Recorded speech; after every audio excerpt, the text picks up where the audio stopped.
Welcome to Bigg Boss episode 21-22 review. మేము Sunday ఏ video upload చేయలేదు యాక్చువల్లీ, బికాజ్ సాటర్డే ఏదైతే జరిగిందో ఆ ఎపిసోడ్ మేము డిసప్పాయింట్ అయ్యాం, కంప్లీట్గా డిసప్పాయింట్ అయ్యాం. ఎందుకంటే మేము చాలా ఎక్స్పెక్ట్ చేస్తాం.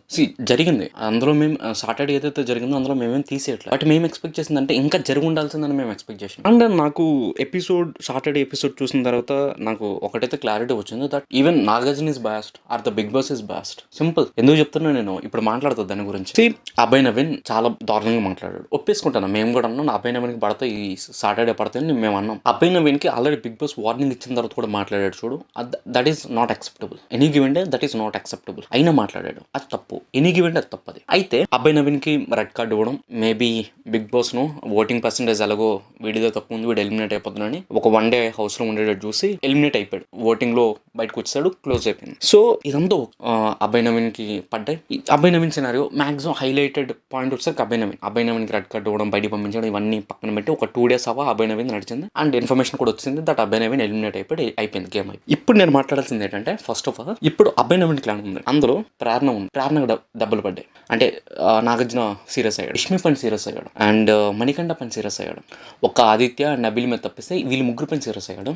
పృథ్వీరాజ్ చాలా చేసేటని మేము చెప్పాం, మా రివ్యూలో చెప్పాం. అమ్మాయిని ఇన్అప్రోప్రియేట్గా టచ్ చేయడం, గేమ్ అయినా సరే మేము అన్నాం ప్రేరణ ఆల్రెడీ మ్యారీడ్ ఉమెన్, ఆమెను ఇంప్రాపరేట్గా టచ్ చేయడం. అండ్ సోనియా ఫస్ట్ గేమ్ గురించి ఆమె సంచాలక్గా దీని గురించి ఏం మాట్లాడలే. సోనియాని పృథ్వీరాజ్కి మేము అట్లీస్ట్ మేము అనుకున్నాం that he will give a warning, at least will give a warning. అది కూడా వల్ల అసలు నాకు ఎపిసోడ్ చూస్తున్నా నేను షాక్. అసలు అయిపోయింది ఎపిసోడ్. నేను I counted on what is the Prithviraj screen time. అంటే ఇప్పుడు నాగార్జున తిడతాడు కదా, ఆ టైంలో తిట్టను కూడా తిట్టలే, లిటరల్లీ తిట్టలే. 2 minutes అంత పృథ్వీరాజ్ అంతా చేస్తే, ఒక అమ్మాయిల పైన ఇంప్రాపర్గా మిస్బిహేవ్ చేసి, చాలా యారగెంట్గా బిహేవ్ చేసి, గేమ్ ఆడకుండా లిటరల్లీ చెప్తాను, ఒక యాంగ్రీ గేమ్ ఆడుతుంటే 2 minutes అది కూడా తిట్టకున్నానా? ఎందుకు? అసలు సోనియా ఒక్క మాట అన్న చూడు, అది అసలు నాకు literally it was something man. నాకు అసలు అర్థం కాదు. అరే ఈమె ఇంత చేసింది ఒక్క మాట అనుకుంటా. సంచలక్గా ఆమె డెసిషన్ రైట్ అట. నువ్వు సంచలక్గా రాంగ్ అయితే నేను చెప్తాను ఏంది రాంగ్. ఇప్పుడు నేను మాట్లాడతా, ఈ వీడియోలుగా మాట్లాడతాను. నేను చెప్తున్నా బిగ్ బాస్ ఇస్ బయాస్డ్. నేనే చెప్తున్నా బిగ్ బాస్ బయాస్డ్ అంతే. సాటర్డే బోత్ రివ్యూ ఇది గుర్తుపెట్టుకోండి. ఎందుకు బిగ్ బాస్ బయాస్డ్ అని చెప్పానంటే, ఫస్ట్ నేను సంచలక్తో ఇది సోనియాతో మొదలు పెడుతున్నా. సోనియా ఆ రోజు ఏమన్నది, బయటకు వచ్చినప్పుడు ఒకటి అయిపోయాడు. ఎవడైనా గేమ్ ఇప్పటికెళ్ళి పాత ఎపిసోడ్లు చూస్తే ఫస్ట్ బయటకు వచ్చింది నిఖిల్. ఆ పాయింట్ ఆఫ్ అయితే first of all Nikhil out చేసింది. అది లేదు, ఓకే. అభయ్ నవీన్ బయటకు వచ్చిన తర్వాత బెలూన్స్ కొట్టలేదు కదా, ఓకే అంతా ఓకే. నాకు ఒక పాయింట్ అర్థం కాలే, ఆ బెలూన్ గేమ్ లో ఇప్పుడు బయట ఉన్న బెలూన్స్ కూడా క్యాలిక్యులేట్ చేశారన్నారు. నాగార్జున ఏమన్నాడు, Nagarjuna sir okay letter Bigg Boss అంట, నాగార్జున సార్ పేరు నేను యూజ్ ఏమన్నాడు, ఎవరైతే బయటకు వచ్చి బయట బెలూన్స్ ఉన్నాయి అవి క్యాలిక్యులేట్ చేస్తే అది కూడా కన్సిడర్ అవుతున్నాడు. కానీ బయటకు వస్తే గేమ్ అవుట్ అంటాను కదా నాగార్జున సార్ అంటాను కదా, బయటకు వచ్చి గేమ్ ఆడితే అవుట్ అంటాను. ఒకవేళ బయటకు వచ్చి గేమ్ ఆడితే అవుట్ అన్నప్పుడు బయట బెలూన్స్ ఎందుకు క్యాలిక్యులేట్ చేయాలి, బయట బెలూన్స్ ఎందుకు కన్సిడర్ చేయాలి? బయటకు వచ్చి కొట్టకుండా ఉండాలంటే ఫర్ సపోజ్ సంచాలకు మరి లోపల తీసుకురావాలి కదా, మరి సంచాలకు తీసుకురావడం మరి ఆమె ఒక్క మాట లేదు అంటే తప్పంది వీళ్ళు క్లాన్ చేసిందనా? ఇప్పుడు నిఖిల్ క్లాన్ కానీ సోనియా కానీ పృథ్వీరాజ్ అసలు ఏం చేయలేదు, తప్పేం చేయలేదు. అసలు ఆన్లైన్ నార్మల్గా ఆడారు. లిటరల్లీ నాకు నిజం చెప్తున్నా, సాటర్డే మేము ఎపిసోడ్ చూసిన తర్వాత మేము డిసప్పాయింట్ అయినాం కంప్లీట్గా. ఎంత డిసప్పాయింట్ అయినామంటే ఇది ఎపిసోడా లిటరల్లీ నాకు అసలు నాకు అర్థం కాలేదు. సోనియా సంచాలకి కరెక్ట్ అట. ఎందుకు కరెక్ట్? ఎవరికైనా అనిపిస్తుంది ఆమె ఫేవర్ చేస్తుంది నిఖిల్ టీం కానీ. మరి నాగార్జున సార్కి ఇవేం కనిపించలేదు, ఎవరైతే రివ్యూ ఉంటుందో వాళ్ళకి ఇవేం కనిపించలేదా? ఇప్పుడు అభినవీన్ ఓకే తప్పుగా మాట్లాడారు, అతను తప్పుగా మాట్లాడితే అతను వేసుకో, మరి ఇక్కడ వీళ్ళు కూడా వేయాలి కదా. ఇప్పుడు అభినవీన్ తప్పుగా మాట్లాడారు కాబట్టి అభినవీన్ టార్గెట్ చేస్తారు, మొత్తం మీద అయిపోయింది. మరి వీళ్ళు కూడా మాట్లాడాను కదా, లేదు అమ్మ నిఖిల్ అంతా బాగా ఆడేశారమ్మా, మీరు తోపమ్మా, మీరే మాకు ఇదమ్మా, మిమ్మల్ని మేము ఒక మాటను ఏమన్నా, మీరు మాత్రం ప్రశాంతంగా ఆడుకోండి, పక్కల మీద మాత్రం మేము ఎక్కేస్తాం. ఇదా సాటర్డే నిఖిల్ వాళ్ళ క్లాన్ సోనియా మీద కానీ, నిఖిల్ మీద కానీ, పృథ్వీరాజ్ మీద కానీ ఒక్క మాట మాట్లాడలేదు. మాట్లాడినా అమ్మ ఏం కాదు ఎలా అంటే వాళ్ళ వార్నింగ్ ఇవ్వడం కూడా ఇదిగో నోట్లో ముద్ద పెట్టి మీరు కొంచెం తప్పు కడుతుంటారమ్మా, కొంచెం ఏందన్నది నాగార్జున సార్ ఏం సార్ అది లిటరల్లీ ఓకే కమింగ్. ఆ గేమ్ అక్కడతో అయిపోయింది.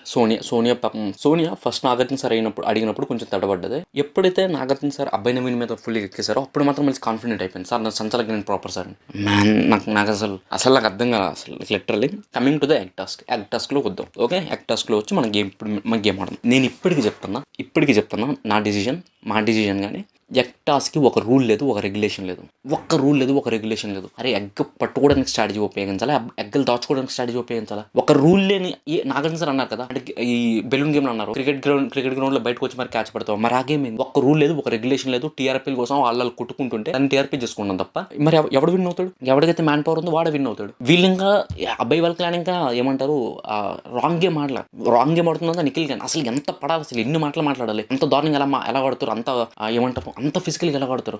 ఒక్క మాట అనలే అంత ఫిజికల్గా ఎలా మాట్లాడతారు, అంత ఫిజికల్గా ఎలా ఆడతారు ఒక్క మాట అనలే. అమ్మాయిని ఇంప్రాపర్గా టచ్ చేసేయడం ఒక్క మాట మాట్లాడలే నాగార్జున. ఇప్పుడు ఏది మణికంఠ వెళ్ళి ఒక హగ్గు, అది కూడా నార్మల్గా ఏది ఎక్కడి వేరేలా టచ్ చేయకుండా నార్మల్ హగ్ చేసుకుంటే దానికి కన్ఫెషన్ రూమ్లో తీసుకొచ్చి మాట్లాడిన నాగార్జున ఇంత ఇన్అప్రోప్రియేట్గా అక్కడ అది లైక్ చాలా ఇంప్రాపర్గా టచ్ చేసి అమ్మాయిలు కొట్టి ఇవన్నీ చేస్తే పృథ్వీరాజ్ ఒక్క మాట మాట్లాడలే. లైక్ లిటరల్లీ లైక్ ఆ ఎపిసోడ్ నాకు సాటర్డే ఎపిసోడ్ నాకు Sunday we fully disappointed. Saturday episode చూసిన తర్వాత మాకు రివ్యూ చేయాలన్నా అసలు ఏం అనిపించలేదు. ఫస్ట్ ఆఫ్ ఆల్ ఏం రివ్యూ చేస్తాం, ఒక్క మాట అనుకుంటా నిఖిల్ వాళ్ళకి. కమింగ్ టు ఇది పృథ్వీరాజన్ ఒక మాట మాటలే అయిపోయింది. మణికంఠ మొత్తం ఒక్క హగ్గు చేసుకున్నాను, ఇదంతా అయింది. మరి రాత్రి చేసుకుంటాను ఇవన్నీ సోనియా అని పృథ్వీరాజన్ సోనియా నిఖిల్ చేసుకుని అవన్నీ ఓకే వీడి వల్ల ఆమె ఇబ్బందిగా ఫీల్ అయింది. ఓకే మరి మేము ఇప్పుడు ఆడియన్స్ కూడా ఇబ్బందికి ఫీల్ అవుతున్నారు కదా ఇవన్నీ చూస్తూ. మరి వాళ్ళకి చెప్పొచ్చు కదా. ఇప్పుడు ఏమంటారు, బిగ్ బాస్ హౌస్ మనం ఎందుకు చూస్తున్నాం, ఏదైనా మంచిగా నేర్చుకోవడానికి. మరి రాత్రి అంతా చేస్తున్నాం మంచిగా, అవి చూసుకుని మేము నేర్చుకోలే. అవి చూసుకోవడానికి మనకి వేరే సైట్లు లేవా? ఎక్కడ వీళ్ళు ఎందుకు మనం చేయాలి? లిటరల్లీ అంటే అవి తప్పు కాదు. నిఖిల్ క్లాన్లో ఏం జరుగుతుందో తప్పు కాదు, మిగతా వాడి క్లాన్లో ఏం జరిగిందో తప్పు. As per Nagarjuna's review unit review team. Nikhil clan ఏం చేసినా పర్లేదు, వాళ్ళకేమైనా డబ్బులు ఎక్కువ ఇస్తాంటారు ఏమో నాకు తెలియట్లేదు. I don't know why. But వీళ్ళు మాత్రం ఇది సోనియా అని ఒక్క మాట అనలో చూడు, ఐ కంప్లీట్లీ డిసప్పాయింటెడ్. పృథ్వీరాజ్ పైన ఒక్క మాట అనలో చూడు, పృథ్వీరాజ్ ఏమంటాను, నువ్వు ఇంకోసారి ఎఫర్ట్స్ యూజ్ చేస్తే red card.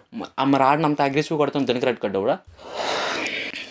Coming to Yashmi చెప్తున్నాం ఉంది, ఇది బెలూన్ గేమ్లో యష్మి చెప్తుంది, సార్ ఆమె అదే సంచాలకుగా మీరు లోపల బెలూన్స్ వేయాలి కదా సార్, బయట అలాంటప్పుడు బయట బెలూన్స్ ఎలా కన్సిడర్ చేస్తామంటే, నాగార్జున నువ్వు కూర్చుని పమ్మ, నువ్వు ఎందుకు మాట్లాడుతున్నావు, అక్కడ సైలెంట్గా ఉండు, ఆ సంచాలక డిసిజన్ తీసుకుంటాడు, నువ్వు సైలెంట్గా ఉండు అన్నాడు. ఏంది సైలెంట్గా ఉండేది? ఇప్పుడు బయట ఉన్న బెలూన్స్ కన్సిడర్ చేయనప్పుడు ఎందుకు అసలు అంటే, ఇప్పుడు చూడు యష్మికి పడ్డాయి, ప్రేరణకు పడ్డాయి. ఇప్పుడు కమింగ్ టు ప్రేరణ ఇష్యూ, నేను ఆ రోజు చెప్పింటే ఆమె దోశ మంచిగానే వేసింది, నీకు కావాల్సిన దోశ, ఆమె నీ క్లాన్ మెంబర్ కాదు, దోశ వేసిన తర్వాత తినే సైలెంట్గా నీ పని చూసుకోవడం. ఫర్ సపోజ్ నీ ఓన్ టీమోడు ఏదో దోశ అటు ఇటు తీసేసాడు అంటే నువ్వు ఫీల్ అవ్వాలి, ఎందుకంటే అది నీ క్లాన్ కాబట్టి, నీ మనిషి పక్క వాళ్ళ క్లాన్. ఆ అమ్మాయి దోశలు వేసుకుంటే నువ్వు వెళ్ళి నాకు దోశ అన్నప్పుడు ఆమె వేసింది, అందులో ఏముంది కాదు. ఈమె జైలు వేసినట్టు, ఈమె ఎప్పుడు జైలుకి వెళ్ళిందా, జైలు వేసినట్టు చూస్తుందని జైలుకి వెళ్ళింది ఈమె ఎప్పుడైనా? ఓకే, అసలు ఆ ఇష్యూని పెద్ద చేసింది ఎవరంటే, ఫస్ట్ ఆఫ్ ఆల్ ఆ ఇష్యూని పెద్ద చేసింది విష్ణుప్రియ. కానీ విష్ణుప్రియ ఒక మాట మాట్లాడలే నాగార్జున.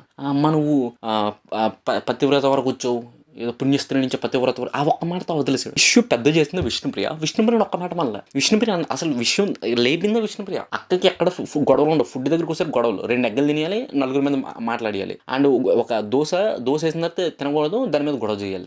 నేను చెప్తున్నా క్రింజ్, అసలు విష్ణుప్రియ చెప్తున్నా క్రింజ్. అది ఏమంటారు, అమ్మాయిలు అమాయకంగా ఉంటే బాగుంటారేమో, మరీ అమాయకంగా నటిస్తే అది ఎలా ఉంటుంది అంటే చూడడానికి అసహ్యంగా ఉంటుంది. అసలు ఆమె క్రింజ్, అసలు చెప్తాను, ఆమె మీద మొదటి ఇంప్రెషన్ ఉంటుంది కానీ పోయింది. అసలు వన్ పాయింట్ ఆఫ్ లో ఆమె నటిస్తుంది అనిపిస్తుంది. ఓపెన్ చెప్తాను, సండే సాటర్డే ఆమె నటన ఉంటుంది చూడ, అది వేరే లెవెల్, అసలు వేరే లెవెల్. ఇష్యూ అయింది, జైల్లో వేసినట్టు నాకు వేసింది.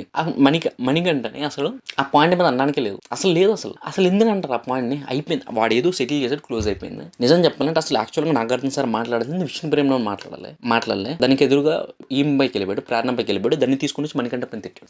అసలు ఏం చెప్తుంది అసలు అబ్బాయి వాళ్ళకి ఇలాంటి ఎందుకు అంత టార్గెట్ చేస్తున్నారు అంటే, గేమ్ ఆడుకుంటూ వదిలేసారని మరి ఇంత రాంగ్ గేమ్స్ ఆడుతుంటారు. ఒక్కసారి కూడా ఇంటర్ఫియర్ అవ్వదు బిగ్ బాస్. అతను ఏదో తిట్టడానికి ఇంటర్ఫియర్ అయ్యాడు, అది తప్పిస్తే ఓకే, గేమ్లో ఒక రూల్ లేదు, రెగ్యులేషన్స్ లేవు, దీని మీద ఒక్కసారి కూడా ఇంటర్ఫియర్ అవ్వాలి బిగ్ బాస్. అప్పుడు సైలెంట్గా ఉన్నాడు. అంటే జస్ట్ వీళ్ళు ఇదనేసరికి వీళ్ళు బిగ్ బాస్ వచ్చేసి నో ఏంది no like literal we are disappointed with Saturday episode, completely disappointed. మొత్తం వీళ్ళకి పడ్డాయి. యష్మి నువ్వు మాట్లాడొద్దు అన్నాడు, ప్రేరణ విషయంలో ప్రేరణకి నువ్వు క్యారెక్టర్లెస్ అన్నది. దానికన్నా ముందు ఏమన్నది కదా, తూ అన్నది, మరి దానికి ఏమంటారా? ఇవి స్పెడ్ చేస్తుంది కదా, ఫస్ట్ ఈమె స్పెడ్ చేస్తుంది, విష్ణుప్రియ స్పెడ్ చేస్తుంది, దానికి ఏమంటారా ఇలా? అంటే ఆమె క్యారెక్టర్లెస్ అనేసరికి మరి ఈమె అప్పుడు చేస్తారు ఇవన్నీ. అసలు స్టార్ట్ చేసింది విష్ణుప్రియ. నట్టేసి ఓపెనింగ్ చెప్తున్నా, సండే సాటర్డేలో విష్ణుప్రియ ఓవర్ యాక్షన్ ఉంటుంది, అది వేరే లెవెల్. అసలు మీకు ఎలాగైనా అవ్వనమండి, బట్ ఇది మా ఒపీనియన్. ఇది మీకు నచ్చకపోయినా ఇట్స్ అవర్ ఒపీనియన్. అంత నటించాల్సిన అవసరం లేదు. ఒక నెత్తి బ్రెయిన్ ఇవన్నీ ఒకసారి వినడానికి బాగుంటుంది తప్ప ప్రతిసారి కాదు. ఆమె అబ్బాయి నవీన్ పైన అనాలిసిస్ చెప్తున్నప్పుడు ఆమె చెప్తుంది ఏదేదో చెప్తుంది.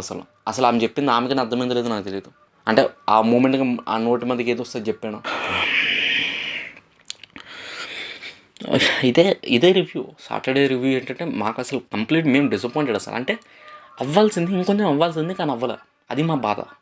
ఇదంతా మంచిగానే ఉంది కానీ యాక్చువల్గా ఇంకొంచెం జరిగి ఉండాల్సింది, జరగలే. అది యాక్చువల్గా మేము డిసప్పాయింట్ అయినా, చాలా డిసప్పాయింట్ అయినా మేము ఆ ఒక్క ఇన్సిడెంట్లో. సో సండేలో పెద్ద గేమ్ లేదు, సండే హెవీ గేమ్ లేదు. గేమ్స్ ఆడతారు, జస్ట్ గేమ్స్ ఆడుకుంటూ వచ్చారు, 6 lakhs ప్రైజ్ మనీ. సండే ఏం లేదు, సండే అబ్బాయి నవీన్ వచ్చాడు. సో అయిపోయింది సండే. అంతకేం చెప్పుకోవడానికి అంత ఏం జరగలేదు. బట్ చూద్దాం యాక్చువల్లీ ఇక్కడి నుంచి ఏమవుతుందో. But this is our episode review for Saturday and Sunday. Thank you.